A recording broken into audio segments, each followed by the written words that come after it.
Being that I'm a millennial who was born smack dab in the middle of the 80s means that I'm not a spring chicken. How do you do, fellow kids? I've played my fair share of video games, and after 39 of what we call years on this rock that has been spinning around a giant flaming ball of gas out in outer space, I've had massive shifts in what my interests were when it came to video games. But after all of these years, there are a couple of genres that have really stuck with me. And those genres would be role-playing games, turn-based strategy games, point-and-click adventures, I'm a nerd. and of course survival crafting games, which are really starting to come into their own. But instead of boring you with my entire life story, I'm just going to tell you about 13 of my all-time favorite games. Now, I do want to preface this by saying there isn't any particular order to this list except for the number one game, which has lived rent-free inside my brain since 1996. Now, we're going to start off the list with something I think most of you have probably never heard of. And this video game is also based off of an old television show by the same name, written and directed by Terry Jones. Yes, that Terry Jones. I'm his mother, that's who! The game I'm referring to is called Blazing Dragons. I still have my original PlayStation 1 copy right here. I absolutely adored this game, and this was one of many, many games that fall into the genre of point-and-click adventure games that just rattle around in my brain at all times, where I'm constantly quoting this game and nobody has any idea what the fuck I'm talking about. The game's based off of like the legend of King Arthur and the Knights of the Round Table. I didn't know we had a king. I thought we were an autonomous collective. But it's more full of like the tongue-in-cheek and campy humor that you would expect from something created by a British writer in the mid-90s. But in the game, you play as the dragon known as Flicker, and he is on his way from graduating from being a lowly squire to a knight, all to win the hand of the king's daughter, Princess Flame.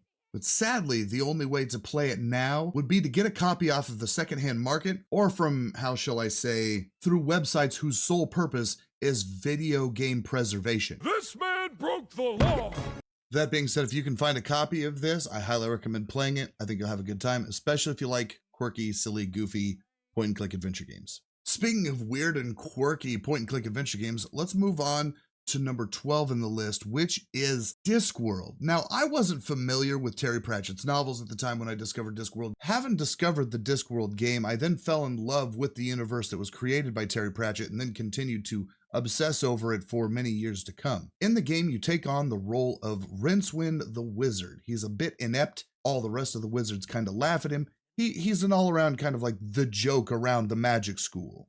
And Rincewind was voiced by none other than Eric Idle, also of Monty Python fame. I'm starting to see a theme here. And as of this recording, unfortunately, again, the only way that I can find to play this game is to hunt down one of those aforementioned websites that provide the necessary files in order for you to play these games on your PC.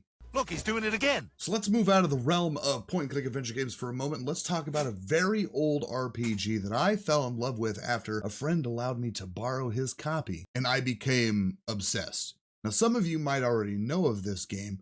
Divine Divinity is actually part of Larian Studios' legacy of games that are absolutely fantastic. I highly recommend you go and checking out all of Larian Studios' games. Unfortunately, in my opinion, Beyond Divinity, the sequel to Divine Divinity, wasn't as good, but Divine Divinity did something different. It brought something new to the table, which is using the environment as a primary mechanic within the game's systems. I don't want to get too spoilery, but to just give you an idea of the depth that this game had, one of the early game puzzles required you to find a magic mirror, place that magic mirror inside of a puddle, which looks nondescript on the screen. It just looks like part of the environment. You drop this magic mirror into the puddle, which then gives you the ability to duplicate an item, which then gives you the best outcome from a quest. You can beat this quest without doing these steps, but you don't get the best outcome. And there are numerous other things that you can do with the environment. You can move barrels. There are hidden levers and trapdoors simply by clicking and dragging and moving an item that looks like it's part of the environment. On the outside, Divine Divinity looks like nothing more than a Diablo clone. Fight an army of orcs, slay a bunch of giant spiders, or a horde of skeletons, but it goes much, much deeper than that. And while the gameplay is more of an action hack and slash RPG, it has implemented a real time with pause functions where you can hit the spacebar, stop the action and kind of plan your next couple of moves. Needless to say, if you've enjoyed Divinity Original Sin 2 or Baldur's Gate 3 and you don't mind some aged mechanics and some aged visuals, I highly recommend giving Divine Divinity a chance. Currently, it's on sale on Steam for like 89 cents. It goes on sale quite frequently. You can get it for next to nothing. And even though it goes on sale frequently, I personally would still feel that $5.99 for the game is worth the experience. Actually, as I'm recording this, I've got my list, and I'm going to shuffle these around a little bit. We're going to keep some older games together. We have 2 games. I'm just going to stick them back to back, which are Final Fantasy VI and Final Fantasy VII. Now, neither of these need really any introduction. Final Fantasy VI was absolutely fantastic. I still would go with the OG SNES version that you can find preserved on the internet. But if you would like, there are some more updated copies, though a lot of Final Fantasy fans seem to very much dislike the version that you can pick up on Steam. Final Fantasy VI was one of those very first JRPG experiences for me. I went over to my cousin's house. He's playing what was then called Final Fantasy III on his Super Nintendo. I loved it. He was flying around in this Zeppelin. He was flying over the overworld, the music. All I knew is I needed to have this game. I needed to play this game. So I went home and begged my parents for it. Needless to say, it took a few more years before I finally got my hands on a copy from a blue light special bin at the Kmart, thus sparking a lifelong love with turn-based combat mechanics and JRPGs in general. I can't recommend Final Fantasy VI enough. If you haven't played it, go play it. Make it happen. You won't regret it. And of course, right next to that, we have Final Fantasy VII, released, I believe it was 1997 on the PlayStation.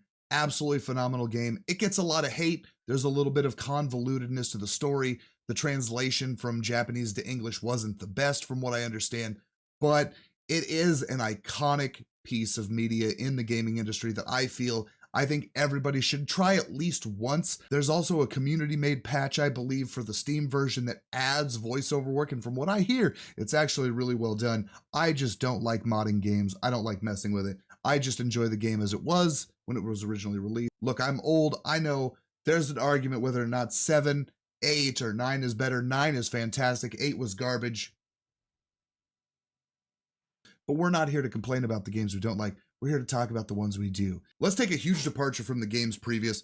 I, in recent years, have fallen in love with survival crafting games. Now, my first introduction to a survival crafting game, like most people, was Minecraft. The one game that I keep in the back of my head at all times for a survival crafting game that lands in my 13 favorite games of all time is Project Zomboid. Some of you may be very familiar with the title or have at least heard of it for its infamously deep and complicated mechanics. I'm not saying I like pain, but I'm not saying I don't like it either. Climb through a window. Did you forget to remove the glass from the window? Now you got a cut on your leg. You got a cut on your leg? Well, did you hit it with the alcohol and did you bandage it up? Well, guess what? Now you have a slight infection. But it's a lot of fun, and I think that that is exactly what is so charming and so appealing about Project Zomboid is it takes survival crafting to the extreme, and it throws it in a zombie apocalypse, which I'm just a fan of. I love zombie apocalypse stuff. You could give me more and more zombie apocalypse media, and I'll just eat it up. No, that's gonna be me in like a minute. The replayability of Project Zomboid alone is what lands it on my list today to begin with.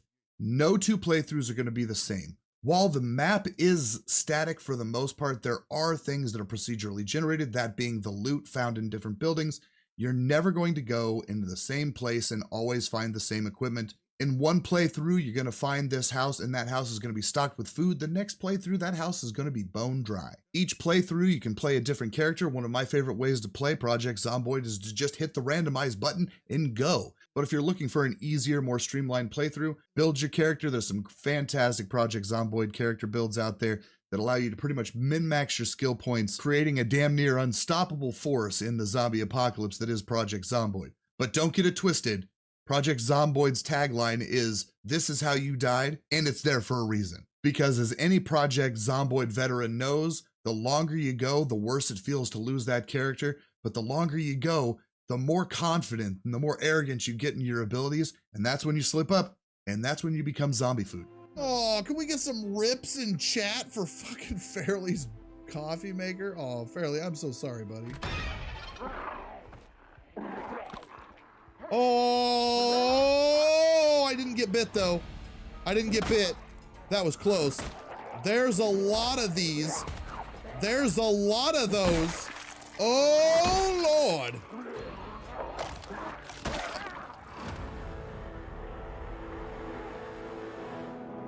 Did not expect that to happen today behind a door.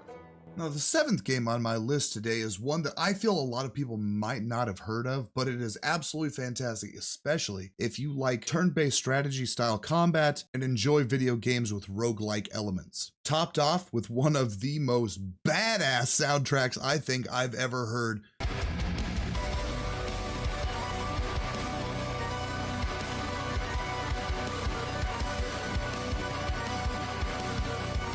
The Last Spell. In The Last Spell, you'll be seeing yourself play out night after night, trying to defend your town from wave after wave of Lovecraftian horrors. Each day, you build up your resources, you equip your heroes, and at night, the hordes come swarming in, and it is your job to defend the circle at the center of town from being destroyed. I have to say that this is the most fun I've had in what basically boils down to be a tower defense game, but it's so much more than that. It's got elements of turn-based strategy. It's got the roguelike elements. It literally has everything that I enjoy in a video game, and this is another one of those games that the replayability is so high, and in fact, the replayability is built into the game mechanic.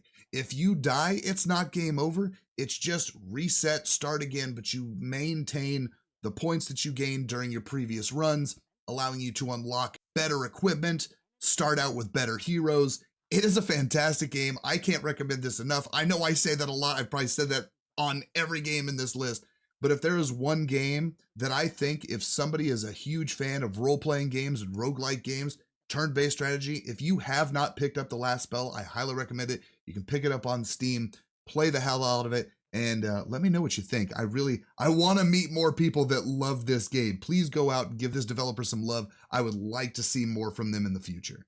Now, the next game on the list, which is number 6, which really makes me sad. I couldn't squeeze it into my top 5, but this game is Wasteland 3. Wasteland 3 is if you take the XCOM style of gameplay and slap it into the Fallout universe. If these things interest you and you haven't played Wasteland 3, what are you doing? What are you doing? The world is interesting, it's fun, it's engaging, lots of quirky little silly goofy shit to find and little side missions on the world map. The gameplay is just difficult enough to give you a challenge, but just easy enough to not feel foreign and difficult to jump into. So if you're not familiar with these types of games, you can still enjoy Wasteland 3.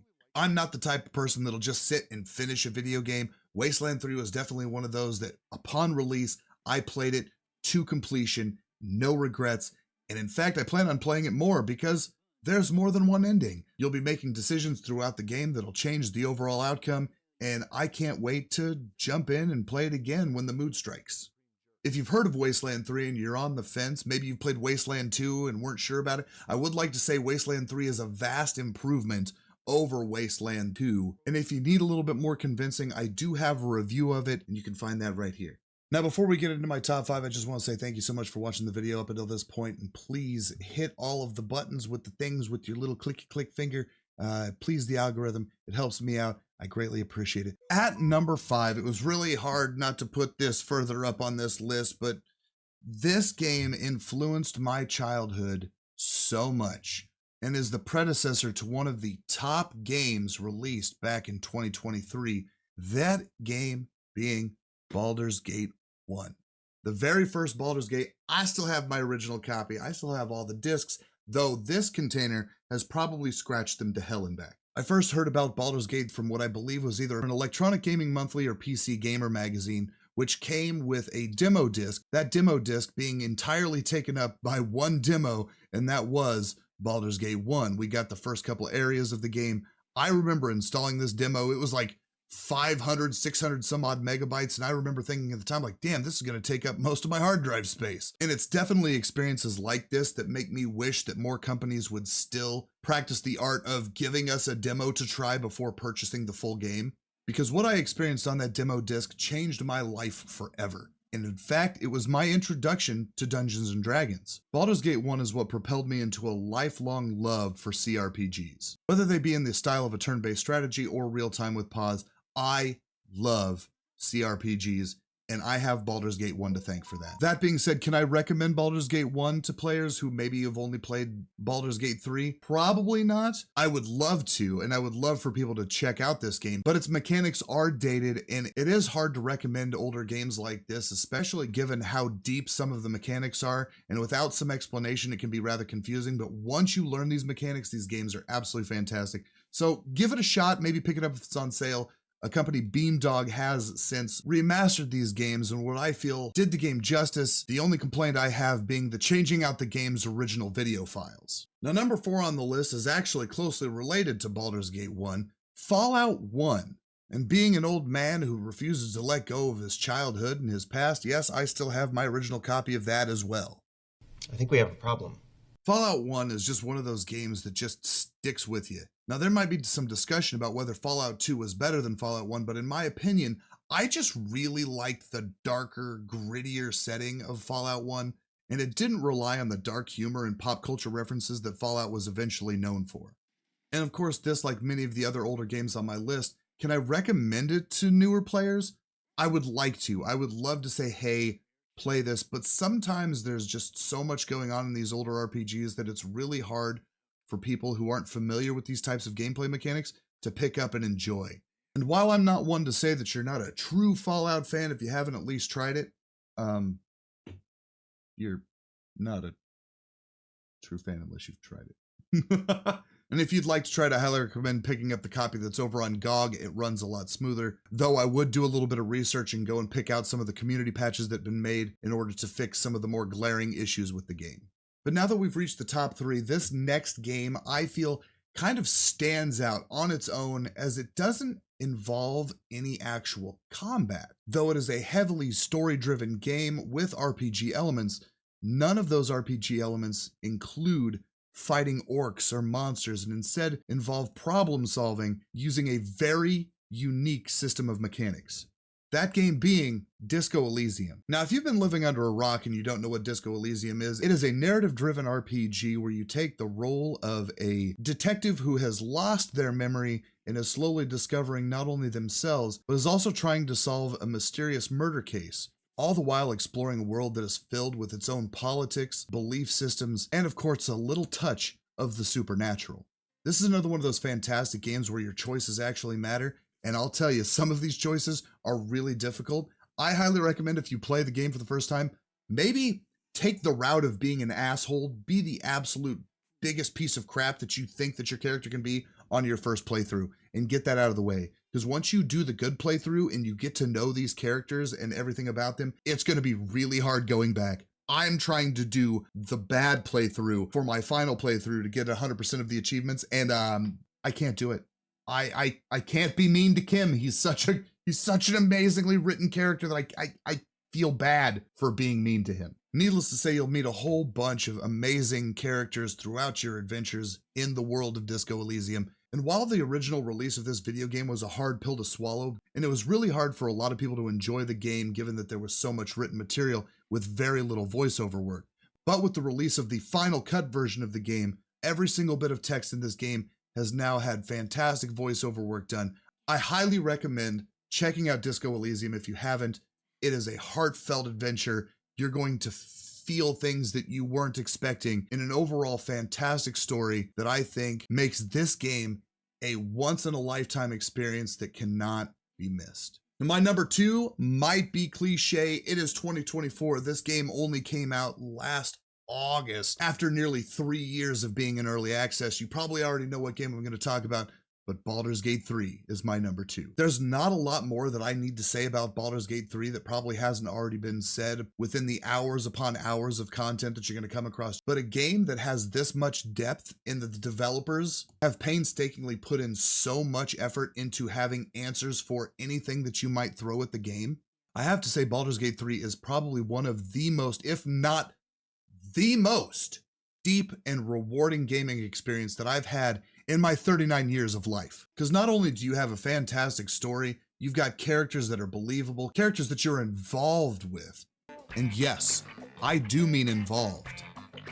And while I enjoy a lot of narrative-driven choices matter games, similar to that of like Telltale, Baldur's Gate 3 delivers on the choices matter. Whereas Telltale games might only change out one character for another and have very similar dialogue and have no actual change in the overall outcome at the end of the game.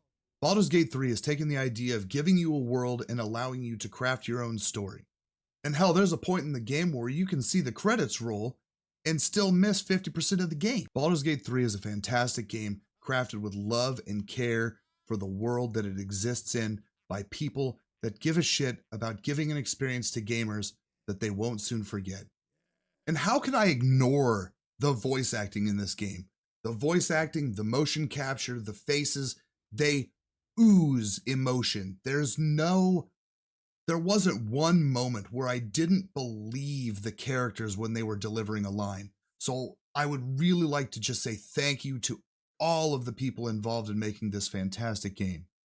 And while it's sad that in the year 2024, we have to praise games for not participating in scummy monetization practices, and how Baldur's Gate 3 upon release had become the forefront of that discussion, Baldur's Gate 3 has not only helped change the way people look at video games, but also helped bring in numerous people into the world of CRPGs that normally wouldn't have. And Baldur's Gate 3, in my opinion, is, yet again, one of those once-in-a-lifetime experiences, and is doubtfully one of those titles that will be lost the sands of time. Congratulate yourself, give yourself a pat on the back. You've listened to me rant about video games for this long. Good for you. My number one video game, I can promise almost none of you have heard of. That is, unless you were a part of my Twitch community, and then you have seen me play this game every year on my birthday for like the last 6 years.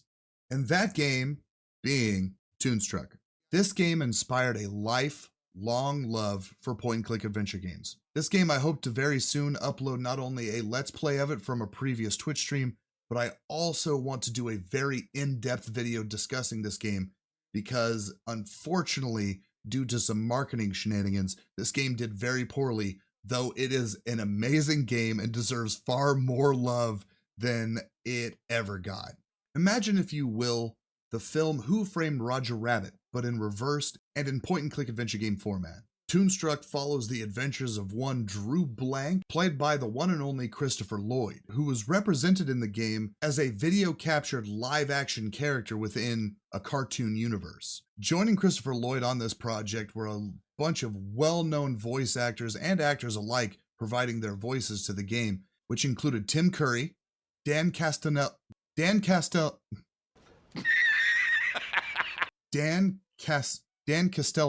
Wrong. Castellaneta. Jesus fucking Christ, your name. Dom DeLuise, Jeff Bennett, Jim Cummings, and Tress MacNeille, amongst others. If you grew up in the 90s and early 2000s, you were very, very familiar with these voices. And hearing their voices in Toonstruck hits that little nerve of nostalgia that you can't help but feel for any of those older cartoons that you grew up with. As I've stated previously, I do want to do a more in-depth discussion about Toonstruck, but all I have to say is, if you enjoy point-and-click adventure games and you have not played Toonstruck, or if you just simply like silly, goofy experiences, I can't emphasize enough just how fun Toonstruck actually is. And while this game would probably never reach most gamers' top 10, it will always be my number one favorite. Nothing will ever take its place. This game has so much nostalgia, I have so much love for it. And year after year, new viewers that come by the Twitch stream that stick around and hang out on my birthday, that enjoy the game for what they see of it, inevitably end up wanting to pick up their own copy of the game, which can be found on Steam. The launcher already has DOSBox built into it. All you have to do is install, double-click the icon, and enjoy. This game has numerous moments that live rent-free inside my head that are in fact so infectious that my mother, who never plays video games, to this day still recites some of the lines, and she doesn't even know where she remembers it from. But without going into further detail about Toonstruck, all I'll say is, stick around, maybe sub to the channel, so here in the future when I do release my video going on my deep dive of Toonstruck, that you can check it out when it finally releases, as well as checking out the Let's Play that I will be uploading in the future as well. And with that, I just want to say thank you all so much for watching, and thank you so much for your support. Feel free to stop by the Twitch stream anytime, come by, say hey, and until next time, stay weird, and stay awesome.